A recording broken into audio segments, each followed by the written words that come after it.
Commander Zextai pressed his clawed hand against the control panel and watched the readings with growing confusion. His four eyes blinked in sequence, a sign of deep thought among his people. The sensor data made no sense. Empty space should not produce gravitational waves like this. "Sir, the readings are getting stronger," reported his navigation officer. The young hegemony soldier's voice carried a note of worry that Zextai had heard too many times in his 40 years of patrol duty. "Show me the historical data for this region," Zextai ordered. His ship, the Starpiercer, hung in the void where ancient star charts claimed a system called Sol had once existed. Every spacefaring race knew the story.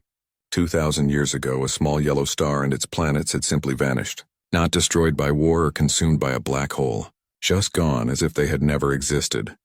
The main screen filled with old records. Zextai studied the data files with interest. Before its disappearance, Sol had been home to a species called humans. They were young by galactic standards, barely having achieved faster-than-light travel. Their technology was primitive, their military weak. When Sol vanished, the few human colonies scattered across distant worlds became refugees. "Sir, we have incoming ships," the sensor officer announced. 3 fleets approaching from different vectors. Zextai was not surprised. Any unusual activity in this region would attract attention. The Veltar Consortium would send their crystal ships to investigate potential mining opportunities. The Keth Collective would dispatch their bioships to study any new phenomena. And the Corvan Empire would arrive with their war fleet, ready to claim whatever they found. "Identify the approaching vessels," Zextai commanded.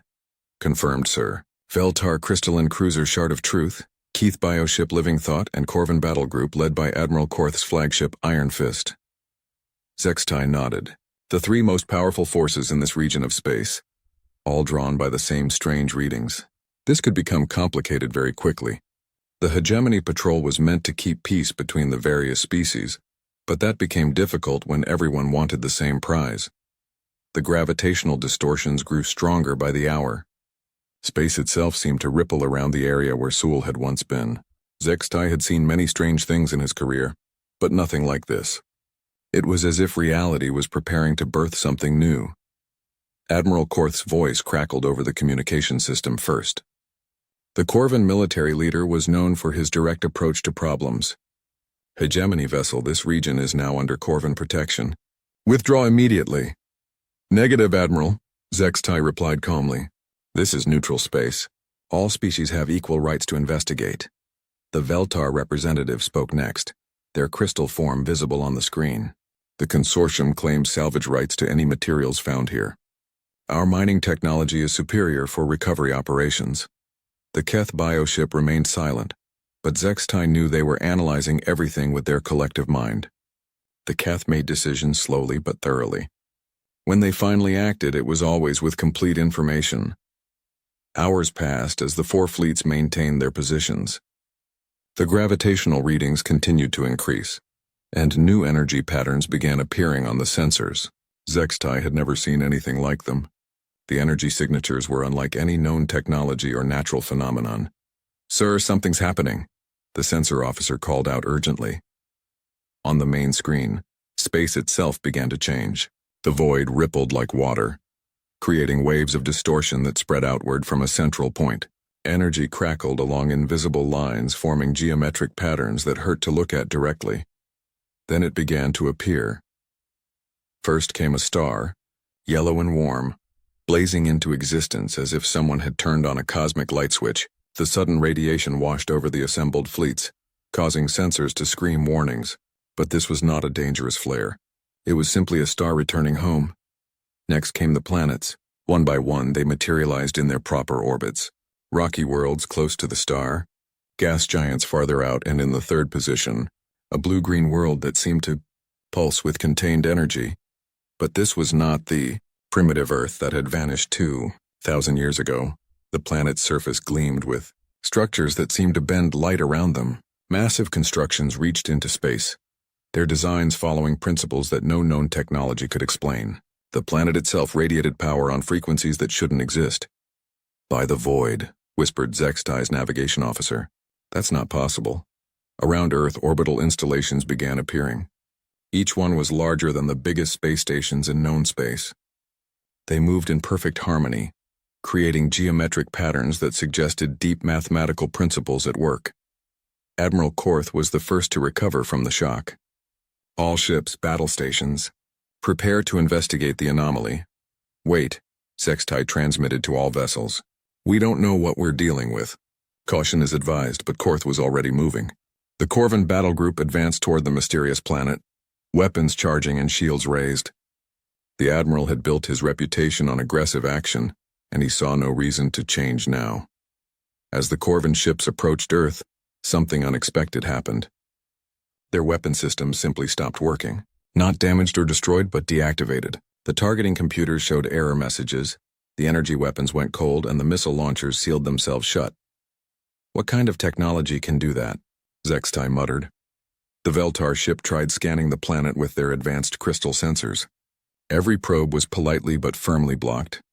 The readings came back scrambled, as if the planet was protecting itself with methods beyond their understanding. The Keth bioship extended its sensory organs toward Earth. The living vessel shuddered and quickly withdrew, its collective mind apparently receiving information too complex to process. Then Earth made contact. The communication came on all frequencies simultaneously, in perfect translations of every language spoken by the assembled fleets. The voice was recognizably human, but carried harmonics that suggested something more. "Greetings to the vessels currently observing our return," the voice said calmly. "We are the people of Earth. We have been away for what you measure as 2,000 years. From our perspective, it has been much less time. We have returned to reclaim our place in this galaxy." Sextai found his voice first.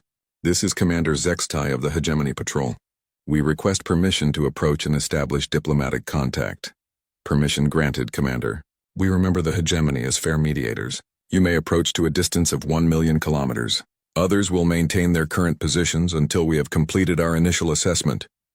Admiral Korth's angry voice cut across the channel. "You cannot dictate terms to the Corvan Empire. This system will be claimed under military law." "Admiral Korth," the human voice replied, and there was something in the tone that made even the aggressive Corvan pause. "Your empire's legal claims are based on assumptions that are no longer valid. Please remain at your current distance while we determine how to proceed." The Corvan battle group found itself unable to advance further, not stopped by weapons or shields, but simply unable to move forward, as if space itself had become solid in front of them. Sextai ordered his ship forward carefully. As they approached the 1,000,000-kilometer mark, he could see Earth more clearly. The planet was beautiful and terrible at the same time. Cities of light covered its surface, connected by streams of energy that flowed like rivers of stars. The orbital installations moved in complex dances, their purpose unclear but their power obvious. "What happened to you?" Sextai transmitted privately to Earth. "We grew up, Commander," came the reply. "The galaxy will need to adjust to that fact." Admiral Korth stared at his weapons console in disbelief. Every system showed green status lights, but none of them would respond to his commands. His most powerful warship had been reduced to a harmless observer by technology he couldn't even detect. "Engineering report," he barked into his communicator. "Sir, all systems are functional but non-responsive," came the reply from his chief engineer. "It's like they're locked out by some external signal, but our sensors can't find the source." Around the Corvan battle group, the other fleets were experiencing similar problems. The Veltar crystal ship Shard of Truth had extended its mining beams toward one of Earth's orbital stations, only to watch the energy streams curve away harmlessly into space. The Keth bioship Living Thought had attempted to send microscopic scouts toward the planet, but the tiny organisms had simply stopped moving when they reached a certain distance from Earth. Commander Sextai's patrol ship was the only vessel allowed to approach closer, and even he was maintained at a respectful distance. As the Starpiercer moved slowly toward Earth, its crew got their first good look at what humanity had become. The planet itself seemed alive with energy. Cities covered the continents in geometric patterns that pulsed with soft light. Rivers of power flowed between them, creating a network that spanned the entire world. The oceans glowed with a blue radiance that suggested they contained more than simple water. "Sir, I'm detecting massive energy signatures from the planet's core," reported the sensor officer. "It's like they've turned the entire world into some kind of machine, or something more than a machine," Sextai murmured. In his decades of space patrol duty, he had seen many technological wonders, but nothing approached what he was witnessing now. The orbital installations were even more impressive. Each one was the size of a small moon, but they moved with the grace of living creatures. Their surfaces rippled with patterns that seemed to shift based on some internal logic. Occasionally, streams of energy would pass between them, creating brief geometric patterns in space before dissolving back into the cosmic background. "Commander Zextai," the human voice spoke again, "we invite you to send a small delegation to one of our orbital facilities. We believe it's time for a more detailed conversation." Zextai considered carefully. First contact protocols suggested extreme caution when dealing with unknown technology, but these were humans even if they had changed dramatically. "I will come myself with 2 officers," he replied. "Acceptable. Please prepare for transport." Before Zextai could ask what that meant, the air around him began to shimmer. He felt a strange tingling sensation, and then he was standing in a chamber unlike anything he had ever seen. The walls seemed to be made of crystallized light, solid but transparent. Through them, he could see the vastness of space and the other ships waiting outside Earth's influence. The chamber itself was perfectly sized for his species, despite the fact that his patrol ship carried no detailed information about hegemony biology. "Welcome, Commander Zextai." The voice came from a figure that stepped out of what had appeared to be a blank wall. The being was recognizably human in basic shape, but changed in fundamental ways. Its skin held a soft luminescence, and its eyes seemed to contain tiny stars. When it moved, the air around it rippled slightly, as if reality bent to accommodate its presence. "I am Dr. Sarah Chen," the being said. "I speak for Earth in these initial discussions." Zextai's 2 officers had materialized beside him, looking as confused as he felt. "Dr. Chen, what happened to your species?" "Our records show humans as a young race with primitive technology." Sarah smiled, and the expression was still recognizably human, despite everything else that had changed. "We were given an opportunity, Commander. 2,000 years ago, we were contacted by entities far older than any current galactic civilization. They offered us a choice: remain as we were and eventually fade into cosmic irrelevance, or allow them to guide our evolution into something greater." "Evolution?" Zextai asked. "Not biological evolution, though that was part of it. We were transformed on multiple levels. Our consciousness expanded beyond individual minds. Our technology grew to work with fundamental forces rather than against them. Our understanding of reality itself became more complete." Sarah gestured, and the chamber's walls became transparent. Zextai could see Earth spread out below them, its cities pulsing with life and energy. "We spent 2,000 years learning, growing, becoming something new. From our perspective, it felt like months. Time flows differently when you exist partially outside normal space." "But why return now?" Zextai asked. Sarah's expression became more serious. "Because we never forgot our children among the stars. The human colonies scattered across the galaxy. We watched what happened to them after Earth vanished." Zextai felt a chill run through his body. The fate of the human refugees was not something the galactic powers liked to discuss. Most had been relocated repeatedly, pushed to marginal worlds used as cheap labor. Some colonies had simply disappeared when their worlds were claimed by expanding alien empires. "We saw how quickly the galaxy forgot us," Sarah continued. "How easily our territories were divided up, our colonies displaced, our people treated as homeless wanderers. The Corvan Empire claimed 3 human worlds for military bases. The Veltar Consortium strip-mined the asteroids that provided resources to human settlements. Even the hegemony, fair as they tried to be, could not protect all of our people.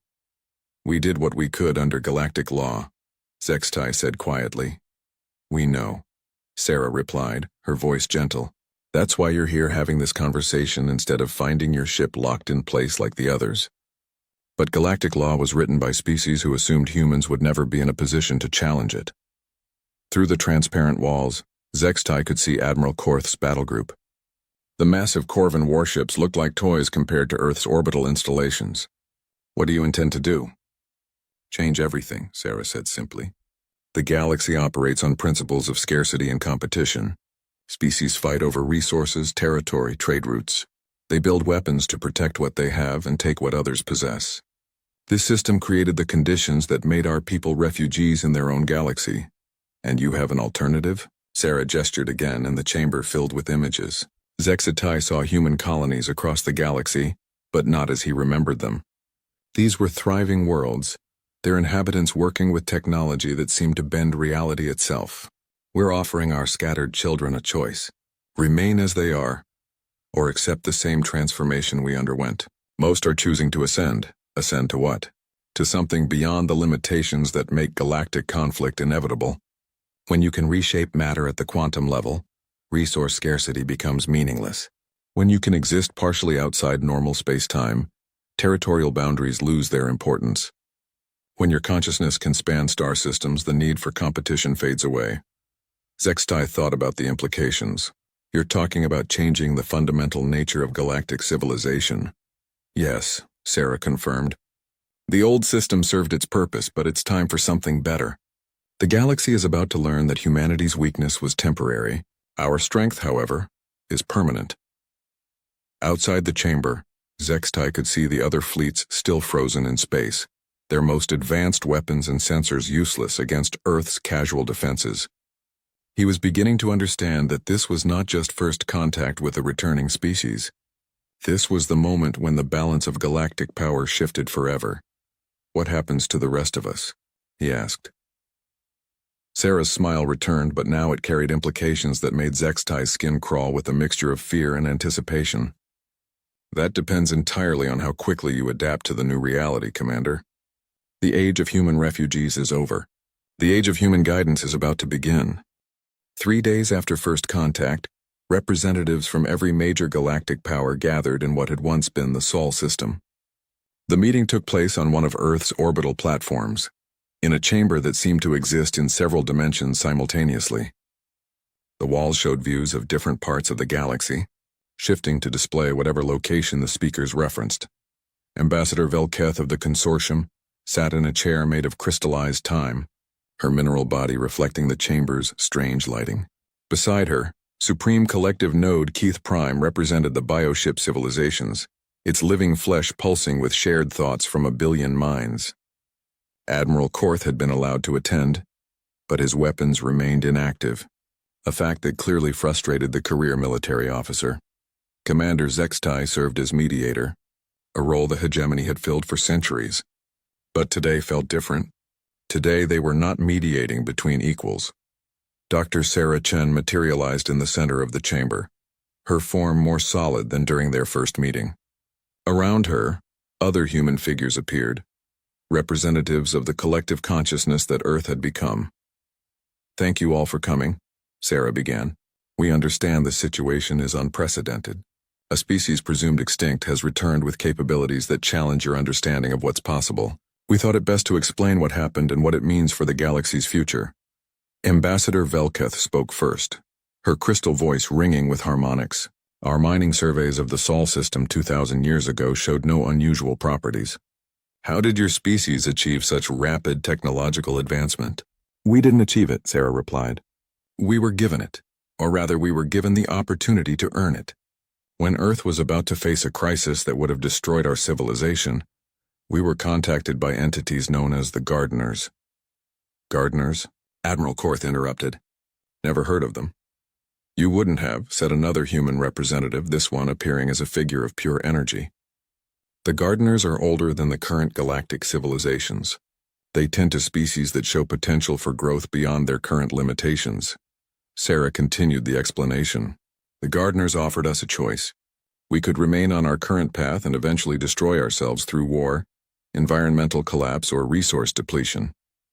Or we could allow them to remove us from normal spacetime while we underwent guided evolution." Supreme Collective Node Keth Prime pulsed with interest.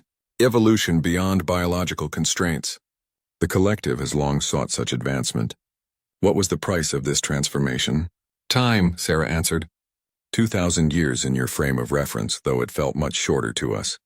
During that time, we learned to expand our consciousness beyond individual minds, while retaining our individual identity. We discovered how to work with fundamental forces instead of crude technology. Most importantly, we learned to see beyond the scarcity-based thinking that drives galactic conflict. Ambassador Velketh leaned forward. "Scarcity-based thinking?" "Every galactic civilization fights over limited resources," explained the energy form human. "Mineral-rich asteroids, habitable worlds, strategic locations for trade routes. You build weapons to protect what you have and take what others possess. Your entire political structure is based on the assumption that there isn't enough for everyone. Because there isn't, Admiral Korth said bluntly. Resources are finite. Territory is limited. Competition drives advancement, Sarah smiled sadly. Admiral, show me your most powerful weapon. Korth bristled. That information is classified. I'm not asking for technical specifications. Just demonstrate what your empire considers its ultimate expression of military power. The Admiral looked around the chamber suspiciously, then activated a holographic display from his personal communicator. The image showed a massive space station bristling with weapons capable of destroying entire star systems. Impressive, Sarah acknowledged. Now watch this. She gestured, and the chamber's walls displayed a view of the Corvan weapon station. As they watched, the massive structure began to change. Its weapons transformed, metal flowing like liquid and reshaping itself. Within minutes, the instruments of destruction had become a beautiful garden floating in space, complete with atmosphere and gravity. How? Korth whispered. Matter is just energy in a different form, Sarah explained. When you understand the fundamental forces that hold reality together, you can reshape anything into anything else. Your weapons become gardens. Your ammunition becomes food. Your warships become homes. The representative stared at the display in stunned silence. Commander Zextai found his voice first. You're saying scarcity is an illusion? Not an illusion, corrected the energy form human. A limitation that can be transcended. When you can convert matter at the quantum level, every asteroid becomes a potential garden world. When you can fold space, distance becomes irrelevant. When consciousness can span multiple dimensions, the need for territorial control disappears. Supreme Collective Node, Keith Prime, pulsed rapidly, its bioship mind processing the implications. You're describing a post-scarcity civilization. The collective has theorized such possibilities, but the energy requirements seemed impossible. Only if you think in terms of current technology, Sarah said. The gardeners taught us to work with forces that most species don't even know exist. What you call impossible, we call Tuesday. Ambassador Velketh's crystal form chimed with agitation. If scarcity can be eliminated, what happens to trade? To economics? To the power structures that maintain galactic stability? They become obsolete, Sarah replied calmly. Just as your current weapons and defenses have become obsolete in the face of our capabilities. Admiral Korth stood abruptly. You're talking about destroying everything we've built. The Corvan Empire has maintained order in this sector for 800 years. Through force and the threat of force the energy form human observed. Because force was the only tool available to species limited by scarcity-based thinking. But we offer something better. Sarah gestured again, and the chamber filled with new images. They showed human colonies across the galaxy, but these were not the struggling refugee settlements that had existed before Earth's return. These were thriving worlds where former humans worked alongside beings of energy and light, reshaping planets according to their needs. We've been visiting our scattered children, Sarah explained, offering them the same choice the gardeners once offered us. Most have chosen transformation. They're no longer refugees begging for permission to exist on marginal worlds. They're becoming something that makes such concerns irrelevant. Commander Zextai studied the images carefully. What about those who choose not to transform? They're free to remain as they are, Sarah assured him. But they'll exist within a galaxy where the old rules no longer apply. Wars will become impossible when weapons transform into art. Oppression will fail when the oppressed can simply step sideways into dimensions where different rules exist. You're imposing your will on everyone, Admiral Korth accused. We're eliminating the conditions that made conflict inevitable, Sarah corrected. You can still be Corvan. Your empire can still exist, but it will exist in a galaxy where its military might is irrelevant and its territorial ambitions are meaningless. And if we refuse to accept these changes, Sarah's expression became thoughtful. Admiral, you're thinking in terms of resistance and submission because those are the only options you've ever known. But we're not conquering the galaxy, we're upgrading it. The energy form human added. Every species in this chamber has members living in terrible conditions because of resource scarcity and territorial conflicts. Wars that destroy billions of lives over access to raw materials that we can create from cosmic background radiation. We're offering to end that suffering. Ambassador Velketh was quiet for a long moment before speaking. The consortium's entire civilization is based on mining and trade. What happens to us in a post-scarcity galaxy? You discover what your species is truly capable of when it's not limited by the need to gather resources, Sarah replied. The gardeners didn't just transform humanity. They revealed our potential.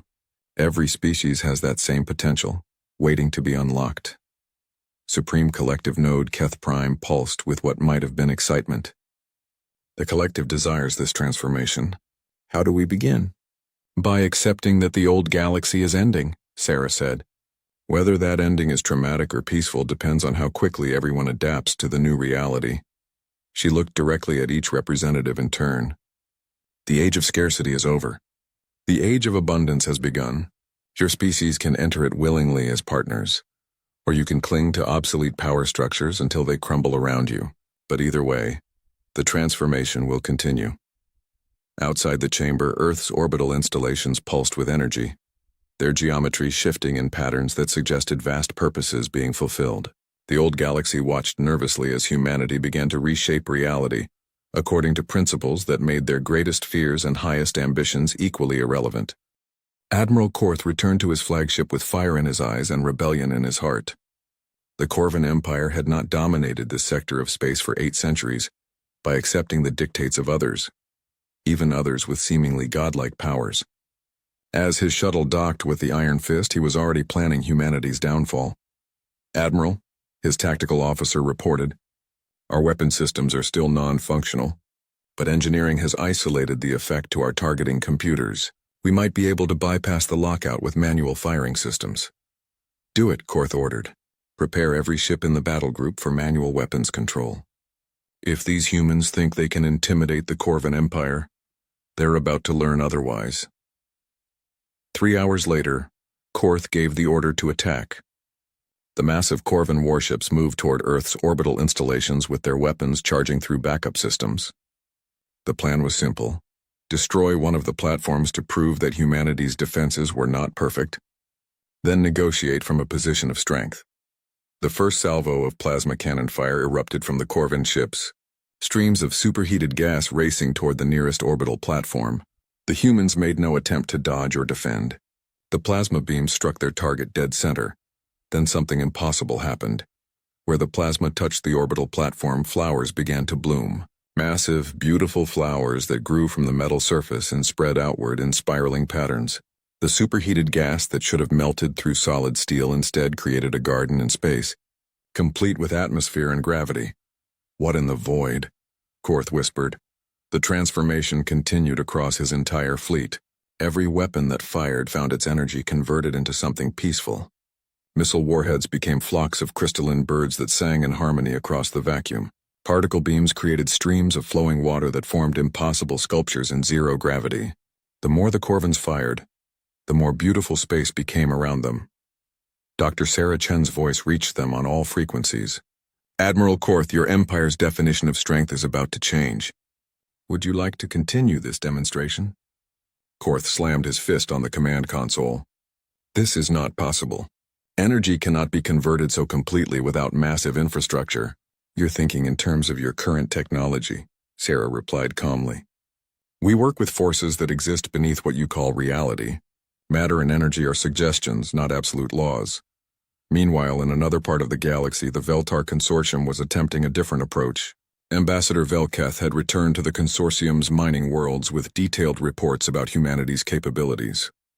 The crystal-based civilization prided itself on logical thinking and economic efficiency. If the humans can convert matter at will, reasoned the Consortium Council, then we will make ourselves indispensable through specialized services they cannot replicate. The plan was elegant in its simplicity. The consortium would corner the market on precision manufacturing and rare material processing. Surely, even post-scarcity humans would need their expertise for delicate work. They were wrong. The first sign of trouble came when human representatives arrived at the consortium's primary manufacturing world. The entire planet was a massive factory, its crystal inhabitants working in perfect harmony to create components for galactic trade. The humans observed politely for several hours, then made an offer. Your people work very hard, Sarah Chen told the facility managers. Would you like to see an alternative? Before anyone could respond, the factory floor began to change. The assembly lines that had operated for centuries suddenly sprouted new equipment that seemed to grow from the metal itself. The new machines worked faster than anything the consortium had ever built, but they required no operators, no maintenance, no raw materials. They simply reached into empty space and pulled finished products from quantum possibility. You see, Sarah explained to the stunned crystal beings, when you understand that all matter is connected at the quantum level, location becomes irrelevant. Why mine asteroids for rare metals when you can extract them from cosmic background radiation? Why build factories when you can convince matter to arrange itself into whatever form you need? The consortium's entire economic model collapsed overnight. Not through conquest or destruction, but through simple demonstration that their services were no longer necessary. The Keth Collective was experiencing their own revelation on the bioship Living Thought. Supreme Collective Node Keith Prime had returned to the ship eager to share what it had learned about human transformation. The collective prided itself on the efficiency of shared consciousness, but they were about to discover that their achievements were primitive compared to what humanity had become. The humans claimed to have maintained individual identity while achieving collective consciousness. Keth Prime reported to the ship's billion-mind population. This should be impossible. Individual thought creates inefficiency and conflict within the collective experience. A human representative materialized in the ship's central chamber without triggering any of their biosensors. The figure appeared to exist simultaneously in multiple dimensions, its consciousness touching every mind in the collective while remaining distinctly separate. Your collective is beautiful, the human said, and every Keth individual heard the words directly in their thoughts. But it's based on the assumption that unity requires the sacrifice of individuality. We'd like to show you another way. What followed was not an invasion of their collective consciousness, but an invitation to expand it. The human representative demonstrated how individual minds could remain distinct while sharing thoughts, experiences, and knowledge across impossible distances. The Keth discovered that their billion-mind collective was actually a crude approximation of what consciousness could become. Within hours, the Living Thought was no longer just a bioship. It had become something between a vessel and a living world, its consciousness spanning multiple star systems, while each individual Keth remained unique and free. Commander Zextai observed these changes from his patrol ship with growing amazement and concern. The hegemony had built its reputation on maintaining balance between competing galactic powers. But how do you maintain balance when one of those powers makes all the others obsolete? Sir, his communications officer reported, we're receiving requests for assistance from dozens of worlds. The Corvin military bases are reporting that their weapons have been converted into art installations. Veltar mining operations are finding their equipment replaced by gardens. Keth bioships are transforming into something else entirely. Any reports of casualties? Zextai asked. None, sir. The humans seem to be very careful not to harm anyone. They're just changing everything. Zextai opened a communication channel to Earth. Dr. Chen, this is Commander Zextai. I need to understand your intentions. Are you conquering the galaxy or liberating it? Sarah's response came with undertones that suggested vast amusement. Commander, that question assumes a difference that doesn't exist. We're freeing every species from the limitations that make conflict inevitable. Some call that conquest. Others call it the greatest gift possible. But you're destroying entire ways of life. We're making better ways of life possible. Sarah corrected. The Corvin Empire can still exist, but it will exist to protect and guide rather than dominate. The Veltar Consortium can still create beautiful things, but they won't need to strip mine worlds to do it. The Keth Collective can still share consciousness, but now they can do it without losing individual identity. Through his ship's viewports, Zextai could see the changes spreading across space itself. Where there had been military installations, there were now gardens. Where there had been mining operations, there were now centers of learning and art. The galaxy was being transformed not through destruction, but through a kind of cosmic healing. What about species that don't want to change? Zextai asked. They don't have to change themselves, Sarah replied, but they'll exist in a galaxy where the old rules no longer apply. A galaxy where wars become impossible, where scarcity is eliminated, where the greatest ambition any species can have is to discover what they're truly capable of when fear and want are removed from the equation. Zextai looked at his crew, all of them watching him with expressions of wonder and uncertainty. The galaxy they had known for millennia was ending. Something unprecedented was beginning. And humanity, the species that had once begged for scraps of habitable worlds, was guiding the transformation with power that made gods seem limited. "Commander," Sarah's voice continued, "the hegemony has always tried to be fair mediators. In the new galaxy, that role becomes even more important. We'll need species who understand justice and balance to help guide others through the transition." Outside his ship, reality continued to reshape itself according to human will. The age of scarcity was ending not with war and conquest, but with abundance so complete that the old conflicts became impossible to sustain. 6 months after Earth's return, Commander Zextai stood on the observation deck of his ship and marveled at what the galaxy had become. The transformation was complete, though the word transformation seemed inadequate for what he was witnessing. Where the Corvin military base on Keltor Prime had once squatted like a metal tumor on the planet's surface, there now grew a city of living crystal that sang in harmony with the planet's magnetic field. The former soldiers who had once maintained the base's weapons were now its gardeners, tending to structures that grew and changed according to principles that made their old military engineering look like child's toys. Admiral Korth himself had undergone the most surprising change of all.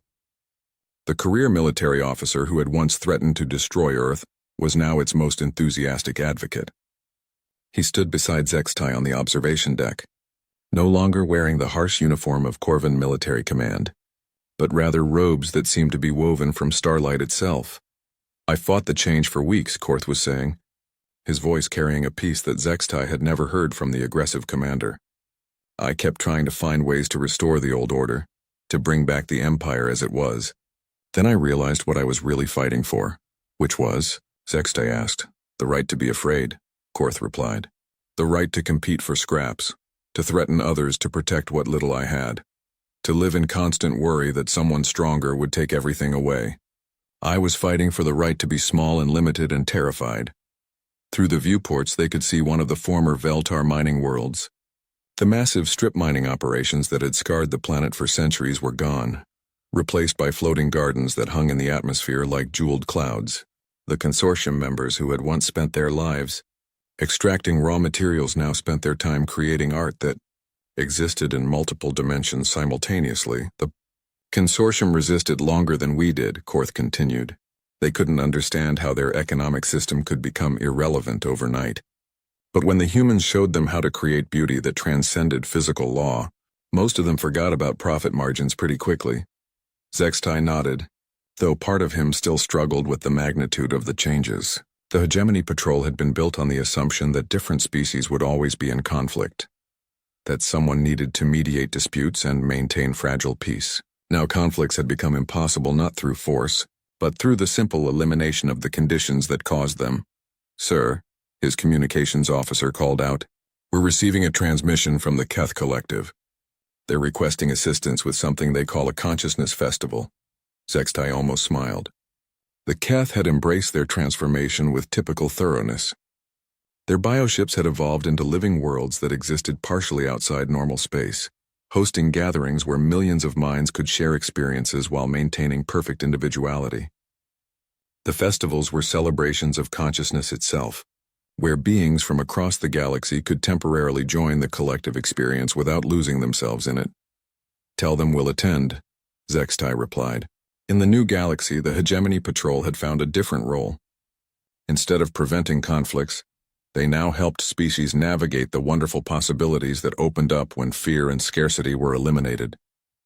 Dr. Sarah Chen materialized on the observation deck, her form more solid than in their early meetings.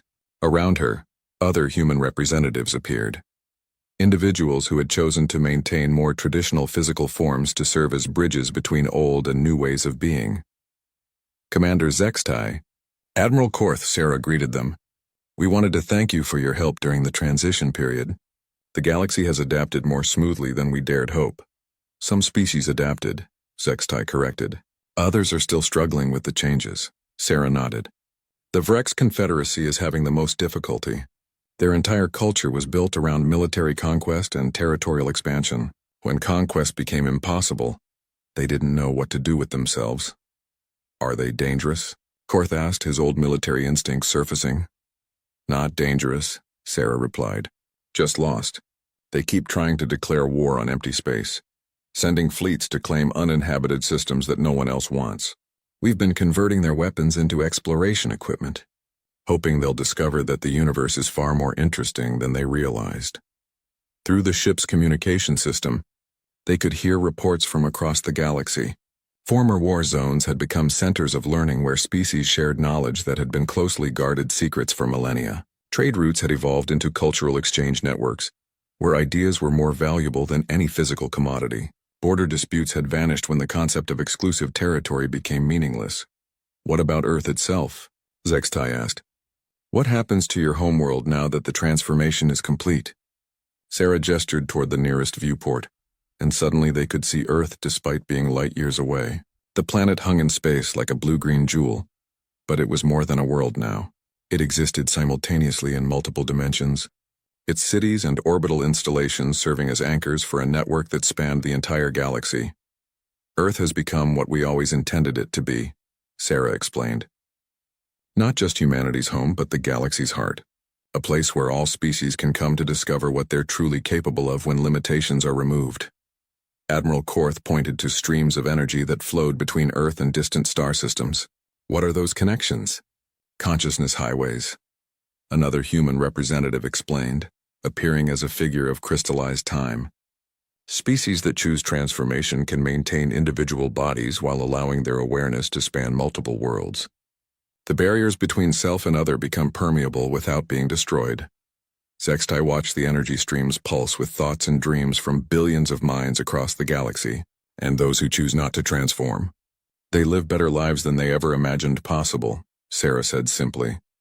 When hunger, disease, and scarcity are eliminated, when war becomes impossible and exploration becomes easy, even the most traditional species discover new potentials. A new voice joined the conversation as Ambassador Velketh materialized on the observation deck. The consortium representatives. Crystal form now contained patterns of light that seemed to dance, according to principles of beauty rather than mere logic. The consortium council asked me to deliver a formal message, Velketh announced, her voice harmonizing with itself in ways that created music from simple speech. We withdraw all previous territorial claims and economic agreements. In a post-scarcity galaxy, such concepts have become irrelevant. Instead, we offer our expertise in crystalline arts to any species interested in learning how to make beauty from mathematics.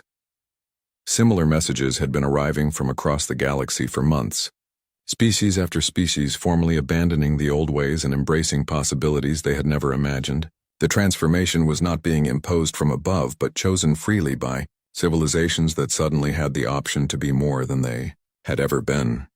There is one thing I don't understand, Zextai said to Sarah. You could have forced these changes on everyone instantly.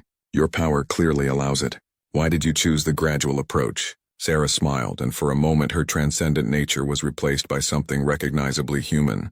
Because forced change creates resentment and rebellion. We wanted the galaxy to choose its own transformation. The greatest gift we could give was not our power, but the opportunity for every species to discover their own potential. And if some had chosen to resist permanently, then they would have been free to do so in isolated regions where the old rules still applied.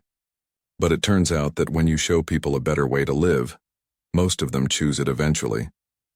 Through the ship's sensors, Zextai could detect human colonies across the galaxy. The scattered refugees who had once begged for permission to exist on marginal worlds were now centers of learning and growth, welcoming visitors from species that had once ignored or exploited them.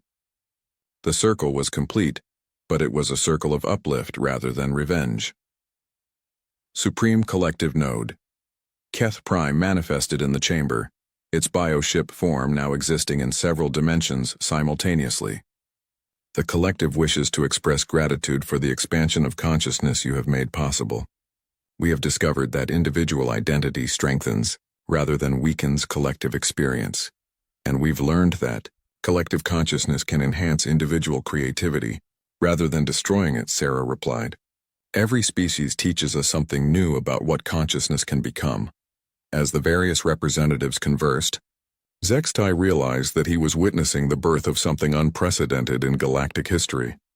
Not an empire built on conquest, not a trade network based on exploitation, but a true community of species working together because cooperation had become more rewarding than competition.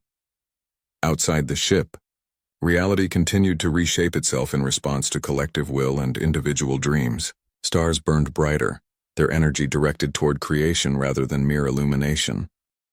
Ambassador Sarah Chen stood at the viewing window of the diplomatic shuttle, watching the massive crystal structure grow larger as they approached. The Galactic Council headquarters was beautiful beyond words. It looked like a giant diamond floating in space, catching starlight from a dozen nearby suns and throwing it back in brilliant rainbows.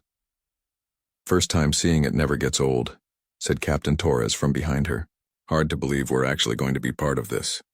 Sarah smiled and adjusted her formal Earth uniform. After 50 years of careful contact with alien species, humanity was finally being invited to join the Galactic Council. It felt like a dream come true. Earth had worked so hard to prove they belonged among the stars. The shuttle docked with a soft thud. Sarah walked through the airlock with her team of 12 diplomats and scientists. They had prepared for this moment for months. Dr. Martinez carried samples of Earth's latest medical discoveries. Engineer Wong had holographic displays of human technology that could help the galaxy. Professor Kim brought cultural gifts from every nation on Earth. An alien waited for them in the docking bay.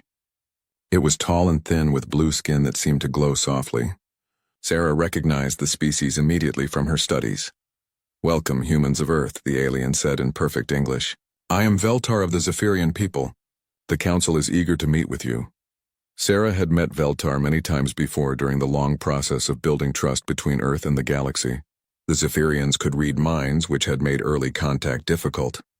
But Veltar had always been patient and kind, helping humans understand galactic customs. "Thank you for this opportunity," Sarah replied. "Earth is honored to be considered for membership."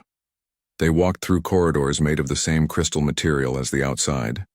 Other aliens moved past them, representing dozens of species Sarah had studied. The tall gray Corvin warriors with their military uniforms, the floating energy beings called ethereals that looked like living clouds of light, representatives from 100 worlds all working together for peace. The main council chamber was enormous. Thousands of seats rose in circles around a central platform. Sarah felt very small as she and her team were led to a special section marked for Earth. Most of the seats were already filled with aliens of every shape and size imaginable. "The human delegation will present their case first," announced a mechanical voice that seemed to come from everywhere at once. Sarah walked to the center platform, her heart beating fast with excitement. This was the moment humanity had worked toward for decades. She activated her holographic projector and began her presentation. "Honored members of the Galactic Council," she began, "Earth comes before you today not as strangers, but as friends who have learned much from your wisdom and guidance." She showed images of Earth's progress since first contact. Cities that now used clean energy based on alien technology, medical advances that had cured diseases by combining human and alien knowledge, cultural exchanges that had brought art and music from across the galaxy to human worlds. "We offer our determination, our creativity, and our commitment to peace," Sarah continued. "Humans may be young compared to your ancient civilizations, but we are eager to contribute to the galaxy's future." When she finished, the chamber was quiet. Sarah felt proud of her presentation. She had practiced it hundreds of times, making sure every word was perfect. Then something strange happened. Instead of the warm responses she expected, Sarah saw aliens looking at each other with what seemed like knowing glances. Some were making gestures she didn't recognize. Others were whispering in languages her translator couldn't pick up. A Corvin general stood up first. His voice was deep and harsh. "The Corvin Empire has reviewed the human application carefully. We must vote to reject it." Sarah felt her stomach drop. "I don't understand." "May I ask why?" "The human species shows dangerous patterns," the general continued. "Your expansion rate is too fast. Your population grows too quickly. Your history shows constant warfare and aggression." Dr. Martinez stepped forward. "But we've had 50 years of peaceful contact. We've followed every guideline, every law, every request the Council has made." An ethereal being floated up from its seat. When it spoke, its voice sounded like wind chimes. The humans misunderstand. This meeting is not about membership. It is about containment. The word hit Sarah like a physical blow. Containment? Veltar rose from his seat. Sarah expected him to defend humanity, as he had done so many times before. Instead, his mental voice spoke directly into her mind, cold and emotionless. Did you really think we didn't know about your military preparations, Sarah Chen? Did you think we couldn't read the thoughts of every human diplomat who came here? We have been inside your minds for 50 years. The chamber erupted in agreement. Aliens that Sarah had thought were friends began displaying holographic evidence on the main screens. Secret human military bases, weapon development program, defense plans that Earth thought were completely hidden. You mapped our defenses, Sarah whispered, the horrible truth becoming clear. All this time you were preparing to attack us. Not attack, corrected the Corvin general. Eliminate. The Council has voted unanimously to implement Containment Protocol 7. Your species will be sterilized before it can spread its aggression to other worlds. Security forces moved in around Sarah's team. They didn't resist as they were surrounded. What would be the point? They were 12 humans in a station filled with thousands of aliens. This is murder, Professor Kim said quietly. We trusted you, and we studied you, Veltar replied. Your species is too dangerous to be allowed to continue. Earth and all its colonies will be cleansed. It is for the greater good of the galaxy. As they were led away in restraints, Sarah could see the main display showing a massive fleet gathering outside the station, hundreds of ships from every Council species, all armed with weapons that could destroy planets, all heading toward Earth. How long do we have? She asked Veltar as they walked. The fleet will reach Earth in 72 hours, he answered. Your homeworld's defenses will not last more than a few minutes against our combined forces.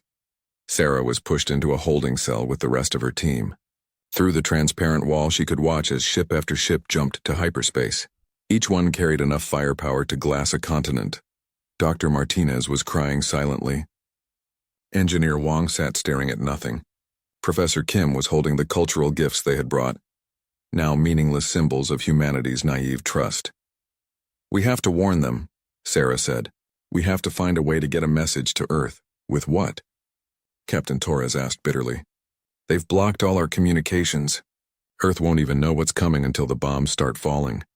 Sarah pressed her face against the cell wall, watching the last of the attack fleet disappear into hyperspace. Somewhere out there, Earth was going about its normal day. People were working, children were playing, families were having dinner. None of them knew that in 3 days their world would be nothing but ashes. The worst part was the silence in the Council chamber.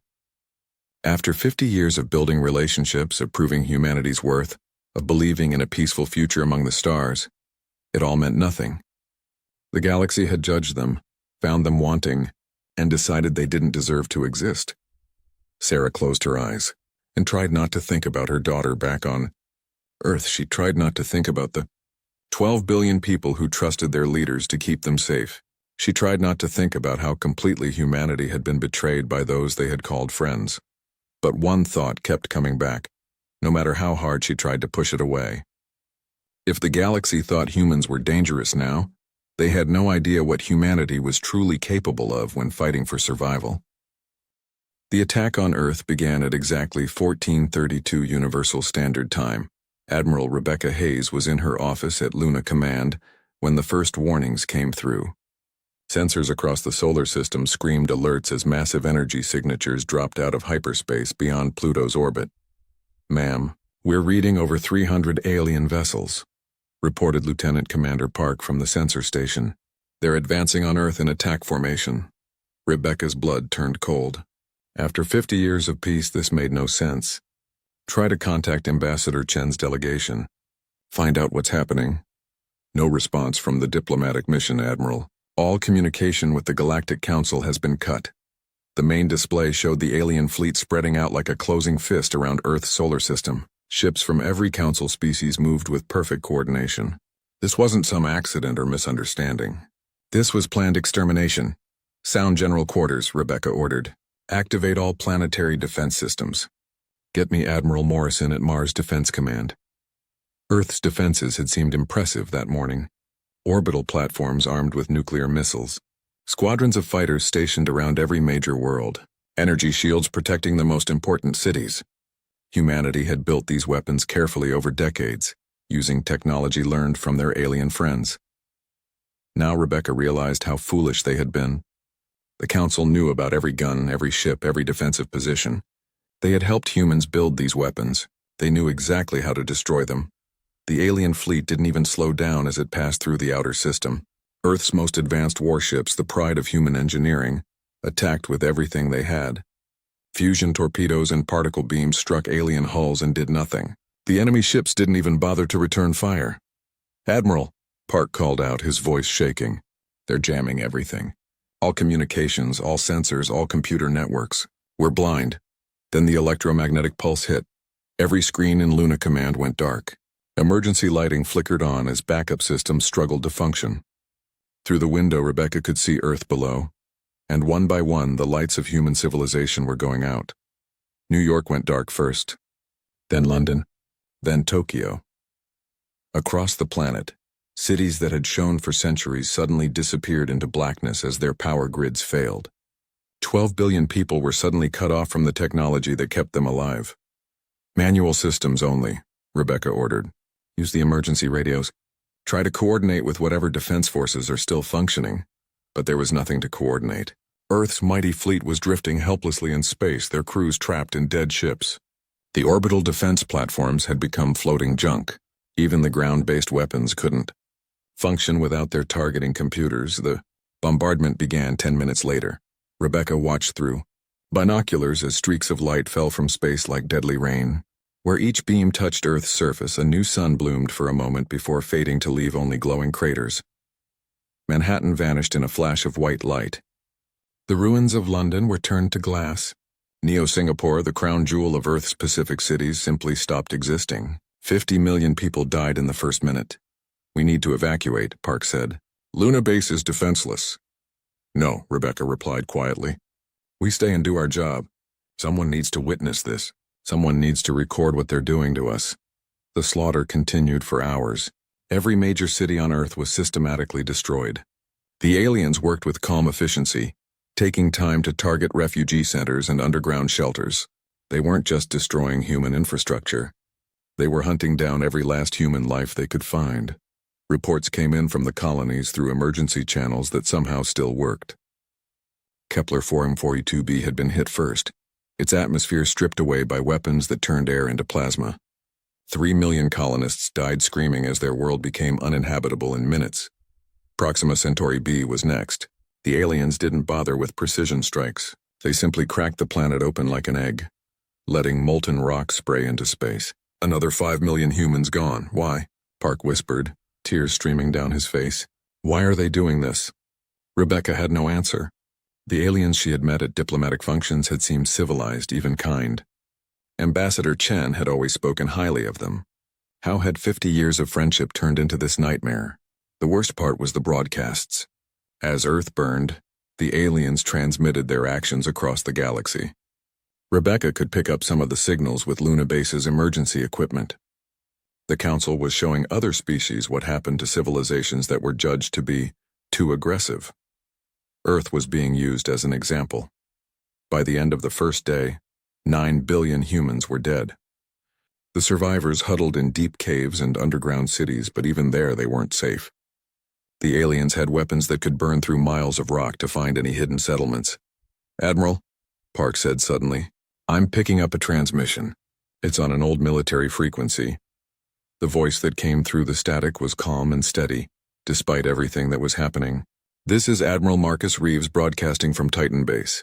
All surviving Earth forces, respond if you can." Rebecca grabbed the microphone. "Admiral Reeves, this is Admiral Hayes at Luna Command. What's your status?" "Secure and operational," came the reply. "We've been monitoring the attack. How many survivors do you estimate?"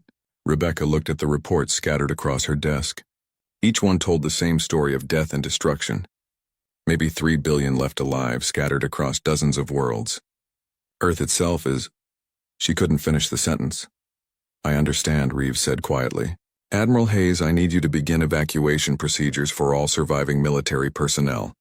Bring them to these coordinates." A string of numbers followed. "Admiral, those coordinates are an empty space."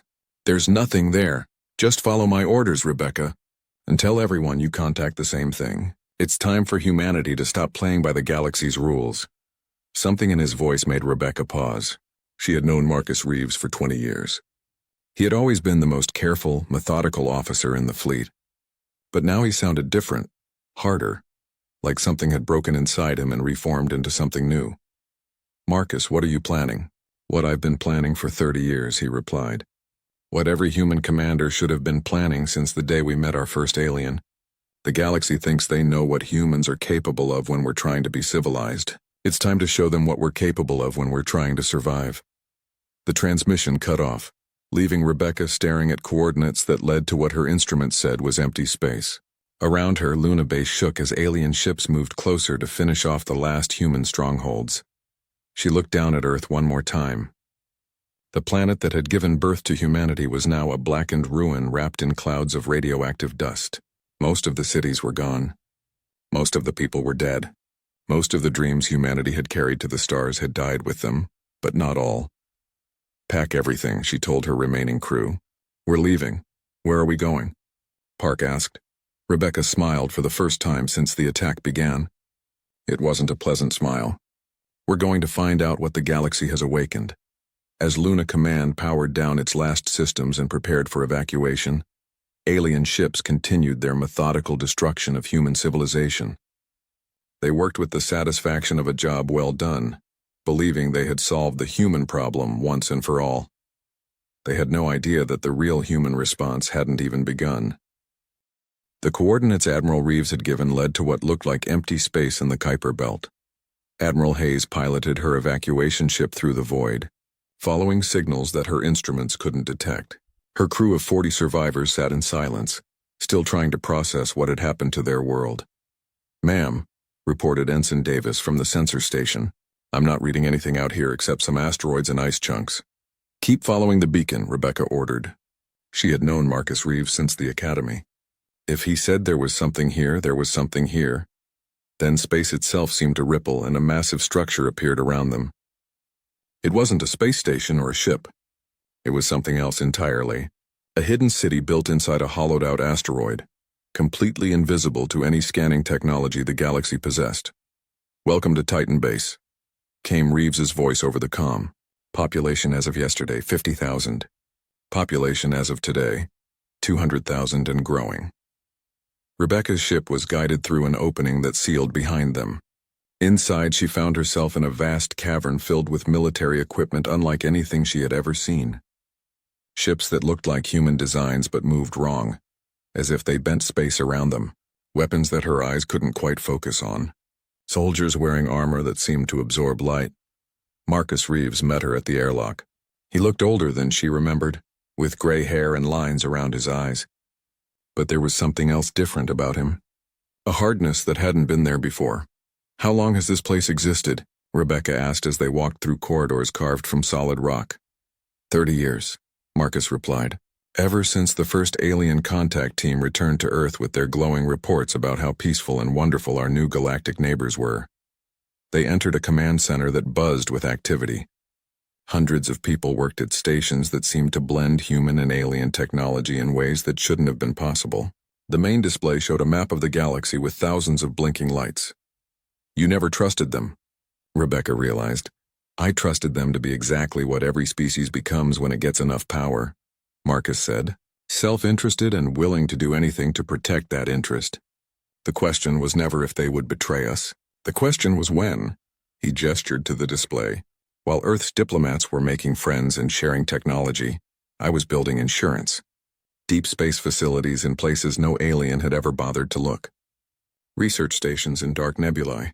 Manufacturing centers on rogue planets that don't even show up on galactic star charts.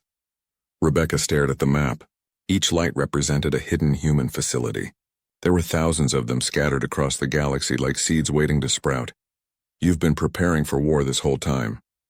Not war, Marcus corrected. Extinction. There's a difference. War is what you fight when you want something from your enemy. Extinction is what you wage when you want your enemy to stop existing. A new voice interrupted them. Admiral Hayes, good to see you made it out. Rebecca turned to see Dr. Elena Vasquez, Earth's former head of xenobiology. But like Marcus, she looked different, harder. Her lab coat was stained with things Rebecca didn't want to identify. "Elena, I thought you were killed in the bombardment of Geneva." "I was supposed to be," Elena replied with a cold smile. "Lucky for us, I was already here working on Project Prometheus. We've made some fascinating breakthroughs in the last few years." She led them to a laboratory that made Rebecca's skin crawl. Tanks filled with alien tissue samples lined the walls. Computer displays showed genetic sequences that twisted and writhed like living things. In the center of the room sat what looked like a weapon, but one designed by someone who understood biology better than physics. "For 50 years, I studied alien species to help us understand them better," Elena explained. "I learned about their biology, their psychology, their weaknesses. Earth's government wanted that information to build better diplomatic relationships. She picked up a small device that pulsed with organic light. I had other ideas. The device projected holographic displays of alien physiology, Zephyrian neural networks, Corvin bone density patterns, ethereal energy matrices, but each display was marked with red zones and warning symbols. Every species that attacked Earth has a critical biological weakness," Elena continued. "The Zephyrians' telepathic abilities depend on specific brain chemistry that can be disrupted. Corvin warriors are strong because their bones contain crystalline structures that shatter at certain frequencies. Ethereals are energy beings, but they need quantum coherence to maintain consciousness." Rebecca was beginning to understand. "You've weaponized their biology." "Oh, I've done much more than that," Elena laughed, and the sound had no warmth in it. "I've created targeted plagues that will kill only specific species. Viral weapons that rewrite their genetic code, neural toxins that turn their own strengths against them." Marcus activated another display showing ship movements across the galaxy. "While the Council celebrates their victory over the aggressive humans, our hidden fleets are moving into position. 200 years of human military theory, combined with 50 years of stolen alien technology, perfected in secret facilities they never knew existed." "How many ships do we have?" Rebecca asked. "Enough," Marcus replied. "But this isn't about numbers. This is about showing the galaxy what humans are really capable of when we stop trying to be civilized." He pulled up tactical displays that made Rebecca's blood run cold. Battle plans that called for the complete destruction of entire star systems. Strategies that targeted civilian populations. Weapons designed to cause maximum suffering before death. "This is genocide," she whispered. "Yes," Marcus agreed without hesitation. "They started it when they decided to exterminate us. We're going to finish it." A communication officer approached them. "Admiral, we're receiving reports from survivors across the galaxy. Ambassador Chen's team escaped during a prisoner transport. They're requesting pickup. Send a ship," Marcus ordered, "and patch me through to all hidden facilities. It's time to begin Phase 1. As the orders went out, Rebecca watched the galaxy map change. Red dots began appearing near major alien worlds as human ships dropped out of hyperspace. Ships that had been built in secret, crewed by volunteers who had given up everything to prepare for this day. "The Council thinks they killed humanity," Marcus said quietly. "They have no idea they only killed our mercy." Elena was loading her biological weapons into deployment canisters. Each one was marked with the name of an alien species. "They wanted to judge us by our capacity for violence. I've spent 30 years making sure that when they see our true capacity, it's the last thing they ever see." The first reports began coming in. A Corvin military base had gone silent. A Zephyrian colony ship was broadcasting distress signals before cutting off mid-transmission. An ethereal research station had simply vanished from sensors. "How long until they realize what's happening?" Rebecca asked. "They already know," Marcus replied, pointing to the communication displays. Frantic messages were flying between Council worlds as news of the attacks spread. "They're trying to organize a response." "And?" Marcus smiled, and it was the most terrifying expression Rebecca had ever seen on a human face. "Let them try. They trained us for 50 years, studied us, mapped our weaknesses, and planned our destruction. But they made one critical error." "What's that?" "They assumed we were showing them everything we were capable of. They never considered that a species that survived ice ages, plagues, world wars, and nuclear weapons might have been holding back." Elena sealed the last of her weapons canisters. "The galaxy is about to learn why humans are the only species to evolve on a world that spent millions of years trying to kill them." As Titan Base coordinated humanity's response, the survivors of Earth's destruction watched their hidden fleets begin the systematic extermination of their enemies.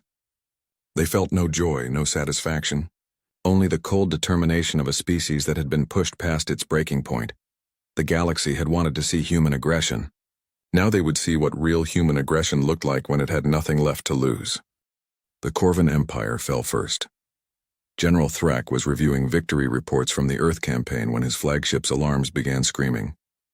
Through the bridge windows, he watched his entire battle fleet die in the space of 3 minutes. The human ships appeared without warning, dropping out of hyperspace in perfect formation around the Corvan Armada. But these weren't the simple vessels the Empire had studied for 50 years. These ships moved like living things, bending space around them in ways that defied known physics. "Return fire," Thrak roared. "Destroy them." The Corvan weapons that had burned Earth cities struck the human ships and simply passed through them. The humans had learned to phase their vessels between dimensions, making them untouchable while they positioned for their own attacks. When the human weapons fired, they didn't use energy beams or missiles. Instead, they released clouds of microscopic machines that ate through Corvan hulls like acid through paper. In seconds, the pride of the Empire's fleet was reduced to floating scrap metal. General Thrak had just enough time to send a warning to Corvan High Command before his own ship dissolved around him. Similar scenes played out across Corvan space. Their mighty fortress worlds, protected by shields that could stop stellar bombardment, fell to human weapons that attacked the atomic structure of matter itself. The warrior race that had conquered 100 worlds found themselves helpless against an enemy that fought by rules they didn't understand. The Corvan homeworld lasted 6 hours. While the Empire burned, the Zephyrian Collective faced a different kind of horror. Ambassador Chen, now calling herself War Speaker Chen, stood on the bridge of the human dreadnought Retribution as they approached the Zephyrian capital world. "Begin the neural cascade," she ordered. Dr. Vasquez activated her most terrible creation, a psychic virus designed specifically for telepathic species. It spread through the Zephyrian mental network like wildfire, turning their greatest strength into their doom. On the planet below, millions of Zephyrians suddenly began screaming as their own minds turned against them. The virus rewrote their telepathic abilities, forcing them to experience every death, every moment of suffering their species had caused during the attack on Earth. Multiplied by the guilt and horror of 12 billion human deaths, most went insane within minutes. Those who didn't went mad from watching their loved ones destroy themselves in agony. "The capital is requesting surrender," reported the communications officer. "Denied," Chen replied without emotion. "Continue the bombardment." The Zephyrian homeworld died slowly, its population driven mad before orbital strikes finished what the neural virus had started. As the planet burned, human ships moved on to the next Zephyrian colony, then the next, methodically erasing the species from existence.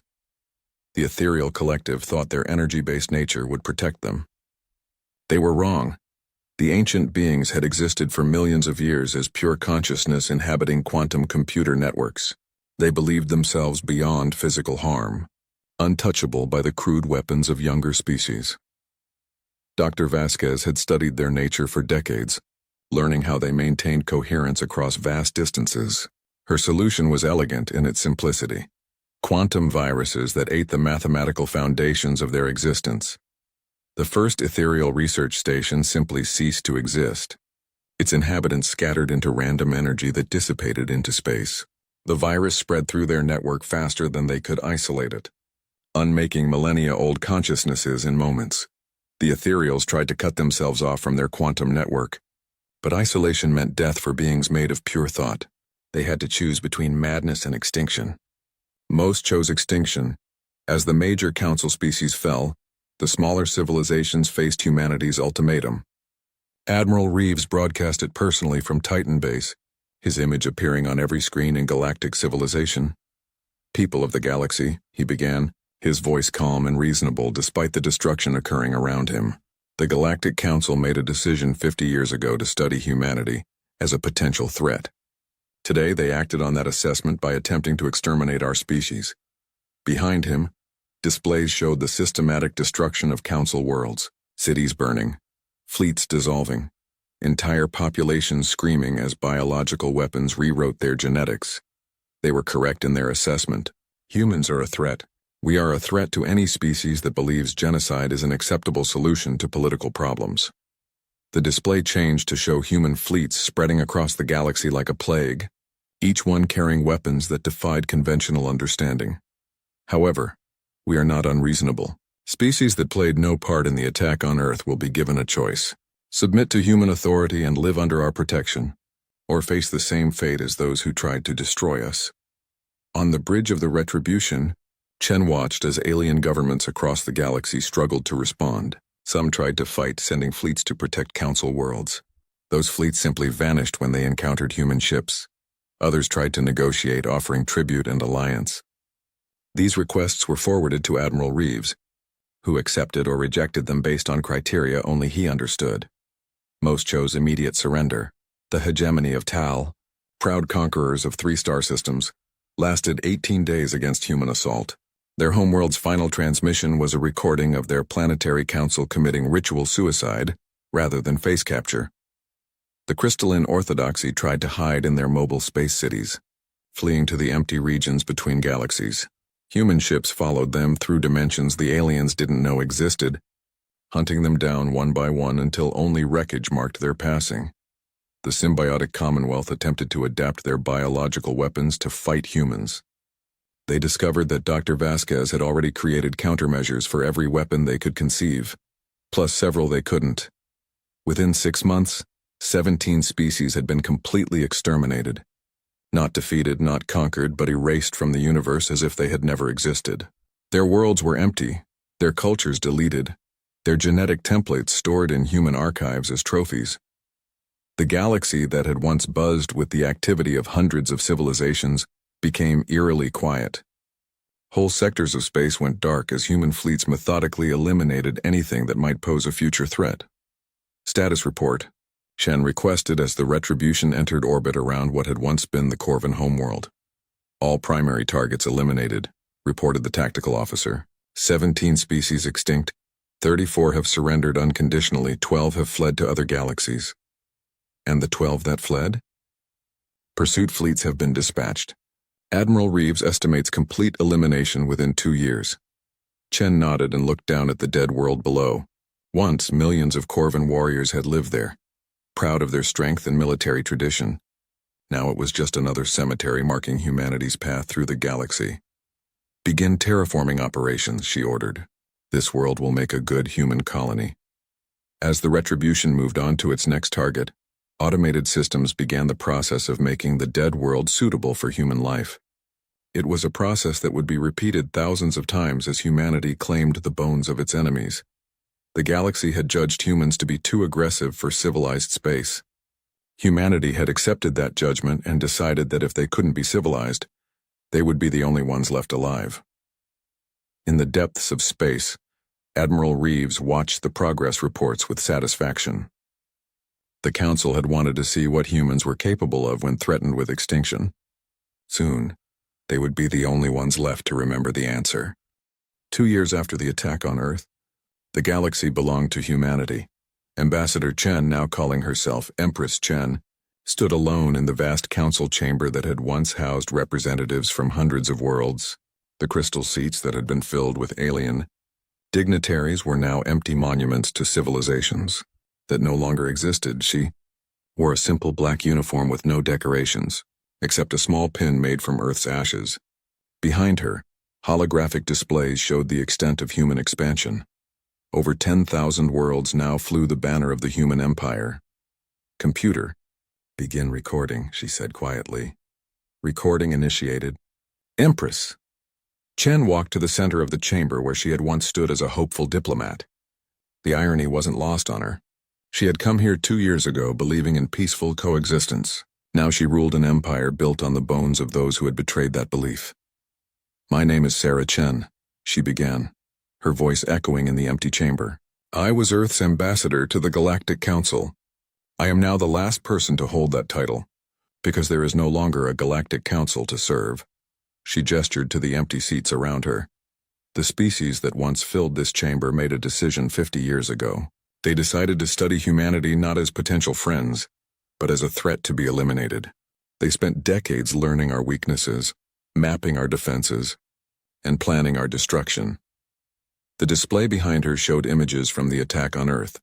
Cities burning, families dying, children screaming as their world ended around them. They succeeded in killing 12 billion innocent people. They destroyed our homeworld and turned it into a graveyard. They scattered our survivors across the galaxy and declared victory over the human threat. Chen's voice remained calm, but her eyes showed the cold fury that had driven humanity's response. What they failed to understand is that they had only seen humanity at peace. They had studied us when we were trying to be civilized, when we were holding back our true nature in order to fit into their galactic community. She touched the pin made from Earth's ashes. The 12 billion who died were the gentle ones, the dreamers, the ones who believed in a peaceful future among the stars, the ones who wanted to build bridges instead of weapons. The display changed to show human fleets spreading across the galaxy like a virus. They left behind 3 billion survivors who had nothing left to lose and nothing left to prove. 3 billion humans who no longer cared about being civilized. Images flashed across the screen. Corvan fleets dissolving into scrap metal. Zephyrian telepaths screaming as their minds tore themselves apart. Ethereal beings scattered into random energy. Dozens of other species simply ceasing to exist. In 18 months, those 3 billion survivors eliminated 17 species from the universe. Not conquered, not defeated, eliminated. Their worlds are empty. Their cultures are extinct. Their genetic patterns exist only in our archives. Chen walked among the empty seats, running her hand along chairs that would never again hold their original occupants. The 34 species that surrendered now live under human protection. They are treated well, given good lives, allowed to maintain their cultures, but they understand that their continued existence depends on humanity's mercy. She stopped at what had once been the Zephyrian section. Veltar of the Zephyrians used to sit here. He was the one who mapped our minds for 50 years, learning our secrets while pretending to be our friend. He was the one who revealed the truth when the council voted for our extermination. A small smile crossed her face, cold as winter. Dr. Vasquez made sure his death was particularly educational. The neural virus she designed for him lasted 73 hours. He experienced every moment of suffering his species had caused, multiplied by the guilt of every life lost on Earth. His final telepathic broadcast was an apology that drove half his species insane before they died. Chen continued her walk through the empty chamber. The Corvan general who led the attack on Earth lasted longer.